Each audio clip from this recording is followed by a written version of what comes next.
What if I told you that when your toddler is in the middle of a full-blown, floor-pounding meltdown, almost everything you're saying is just making it worse? What if all the reasoning, the explaining, and the pleading to just calm down isn't just failing, it's actually adding fuel to the fire? The secret to stopping a tantrum in under 2 minutes isn't a magic word or some complicated discipline chart. It's a simple brain trick backed by science that uses your quiet presence to bring their overwhelmed thinking brain back online. Hi, I'm Esty. Here's one small tool that can make this moment easier. So, why it feels like you're talking to a brick wall? We've all been there. Your wonderful, sweet toddler who was happily coloring 30 seconds ago is now a heap on the floor, screaming with an intensity that could shatter windows. The trigger? Oh, it could be anything.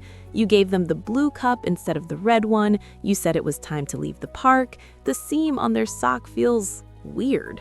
To our adult brains, this stuff is tiny, but to them, in that moment, it's the end of the world. And our parental instincts just scream, fix it, help them. So we start talking. We try logic. Honey, the blue cup holds juice just like the red one does. Then we try bargaining. If you stop screaming, we can have a special snack later. When that fails, a little desperation creeps in and we go for the command. That is enough. You need to calm down right now. And what happens? The screaming gets louder, the flailing gets wilder. The tiny storm is now a Category 5 hurricane. You feel helpless, frustrated, maybe a little embarrassed if you're out in public. You might even start asking yourself, what am I doing wrong? Why can't I get through to my own child? Here's the truth. Your child isn't ignoring you, and you're not failing as a parent. The reason nothing you're saying is working is simple brain science. During that meltdown, your child's brain is physically incapable of hearing you. What's really happening inside their brain? To get this, let's use a great analogy from Dr. Dan Siegel, author of The Whole Brain Child. Imagine the brain is a 2-story house. You've got the upstairs brain and the downstairs brain. The upstairs brain is the sophisticated, grown-up part. It's the prefrontal cortex, where all the good stuff happens. Logic, reason, planning, and emotional control. It's the calm, rational library of the house. The downstairs brain is way more primitive. It's home to the amygdala, the brain's panic button. It handles our biggest emotions like anger and fear, and our basic survival instincts, fight, flight, or freeze. When your toddler has a meltdown trigger, like the sheer injustice of a broken cracker, their developing brain can't always tell the difference between "this isn't what I wanted" and "I am in mortal danger." Their downstairs brain just slams the panic button. A flood of stress hormones is released, and they flip into pure survival mode.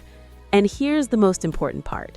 When the downstairs brain takes over, it's like it slams a baby gate at the bottom of the stairs, completely cutting off access to the logical, word-processing upstairs brain.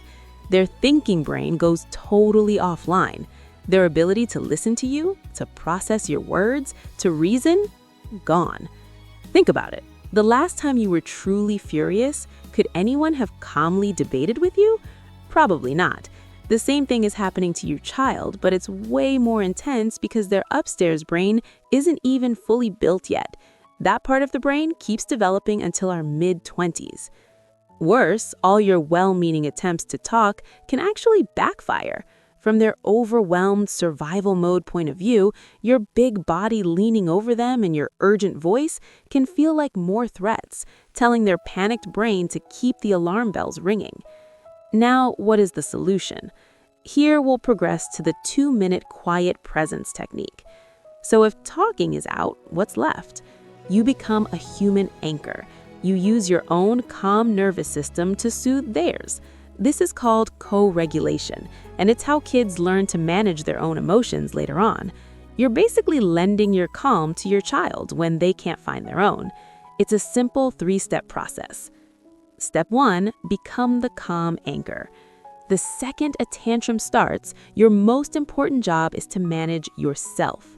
Take one deep, slow breath, drop your shoulders, relax your jaw. Your calm is literally the most powerful tool you have. Then get down to their level. Don't tower over them. Just sit on the floor a few feet away. This non-threatening posture signals safety. And then you stop talking. This is going to feel so wrong. You'll want to fix it with words, but you have to resist. Your silence, paired with your calm, steady presence, is the only signal their downstairs brain can understand. You're not abandoning them. You are weathering the storm right there with them, silently saying, "You are safe. I am here. This feeling is huge, but it's going to pass." Step 2, let co-regulation do the work. Slowly but surely, your child's nervous system will start to mirror yours. Your steady breathing tells their amygdala that the threat is gone. The panic button can be switched off.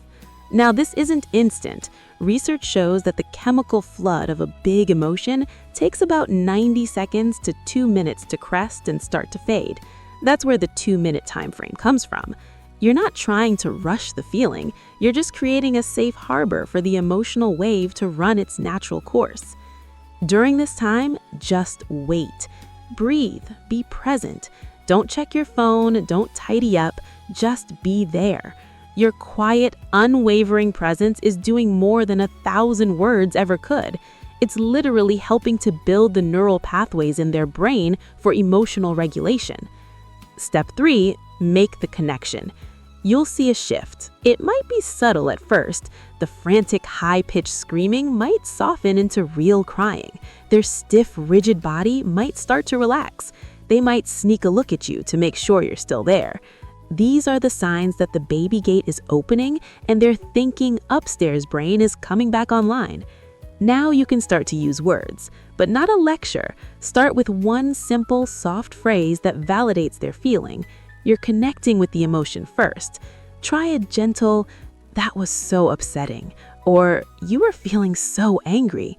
You aren't agreeing with the behavior, you're just acknowledging the emotion. Then you can offer a hug.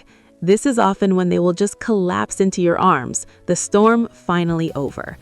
So let's put it into practice. Let me share a real-life moment from our home. One afternoon, my toddler came back from daycare completely exhausted. You know, that fragile time of day, when their body is tired and their emotions are right on the edge. The meltdown started over something so small, an ice pop. I offered her a red one, she wanted blue. I offered blue, suddenly she wanted red. When I offered red again, she dropped to the floor and started screaming. My first instinct kicked in immediately, the urge to fix it fast, to calm her down, to make it stop. But then I paused. I slowed myself down. I took a deep breath. In that moment, I realized I couldn't sit quietly next to her the way I sometimes do.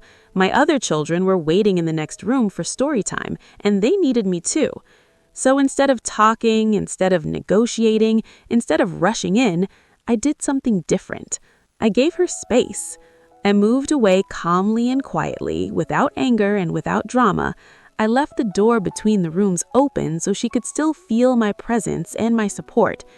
After a few moments, the storm passed.